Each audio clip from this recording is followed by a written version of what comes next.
I wanted to share with you the experience I had just a few weeks ago. I met Malala, and it was obviously an incredible moment.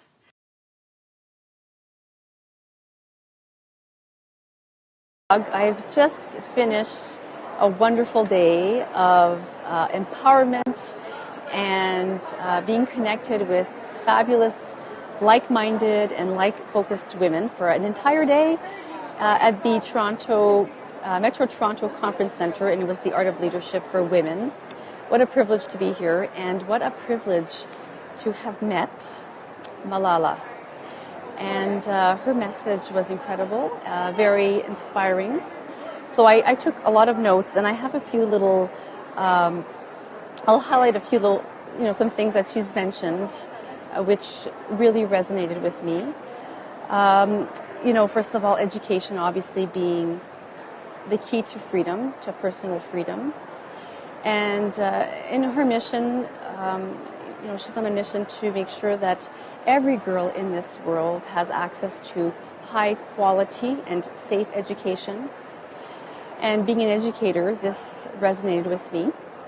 I thought she showed grace and charisma. She's very human. She's funny. She is a normal 21-year-old. She is now studying at Oxford, and she's enjoying university life. She's enjoying meeting friends and participating in college life. She's continuing her Malala Fund, and she's going to the most impoverished countries to help promote girls' education. She also focused on positivity and not making time for negativity and pessimism, because that is a waste of time. And she considers Canada to be her second home. So she was very touched by our warm welcome, and she is quite an exceptional human being. And I am extremely touched, moved. I'm in awe. These are moments that you take with you for the rest of your life. And I just wanted to share my experience with you as much as possible. Lots of energy in the room today. Lots of great women. One message that kept on coming back, even with Malala, was to take risks, to go for it, to not wait to be super qualified for everything, but passion and purpose is enough. And when you're passionate about something, and when you believe in something, when you believe in a cause, then step up, put your best foot forward and take that risk.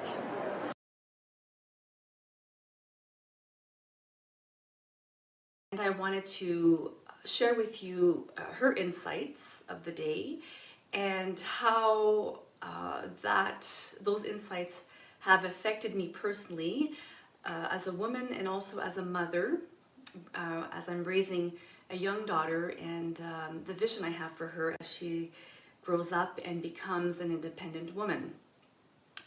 So one point, she touched on many things, but at one point she talked about an event. I guess she was taking a test, and her brother was also taking a test.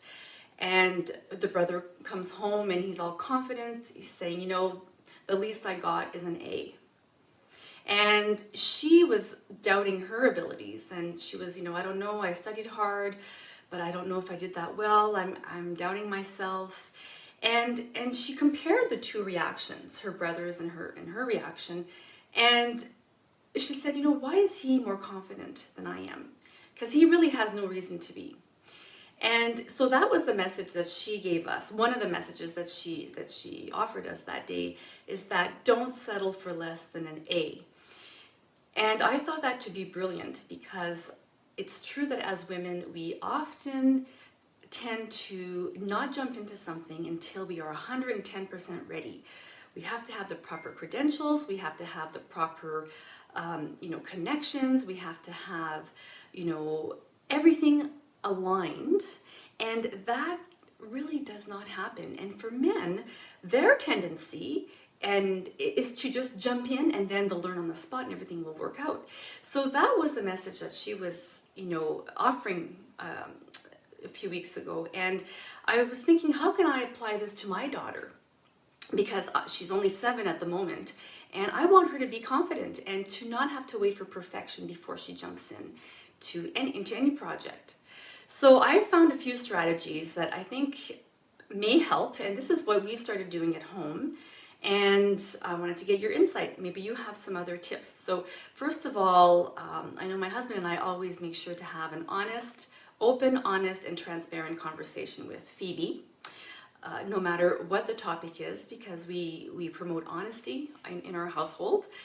And I think that also offers her a safe environment to grow and to learn and to develop. And I think that's key when you're raising a child. So those open and honest conversations are really, really important. The other thing is that we are very mindful of the literature she has in her library. So a lot of books offering examples of strong, courageous women, scientists, artists, writers, researchers, all kinds of different models that she can actually see.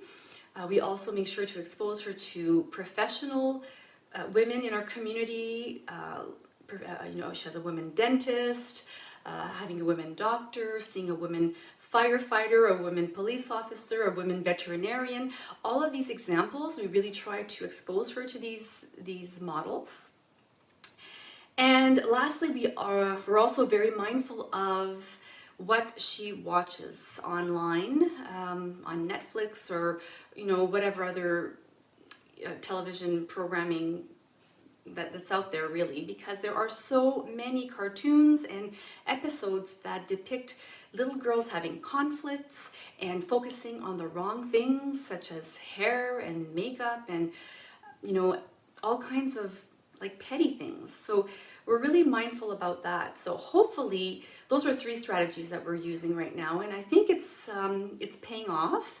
But I'm just curious, if you have other strategies that you found are helpful to help in helping raise, daughters that are confident, that are not going to be seeking out perfection all the time, so they can actually go for their dreams, and to help them fly and be free as they become young, independent women. So I would love to hear your thoughts on this. And so this is the one key message that really resonated with me with Malala, is her story about her and her brother, and in her observations about the lacking of confidence. And this is Malala we're talking about, right? This young, beautiful, vibrant woman who is standing up to the world and promoting education for young girls. And even at that level, she was lacking confidence with her own brothers. So as a parent, I found that interesting, and I wanted to get your insight and your comments on this. So please feel free to respond, and let's start a conversation. Take care, and bye for now.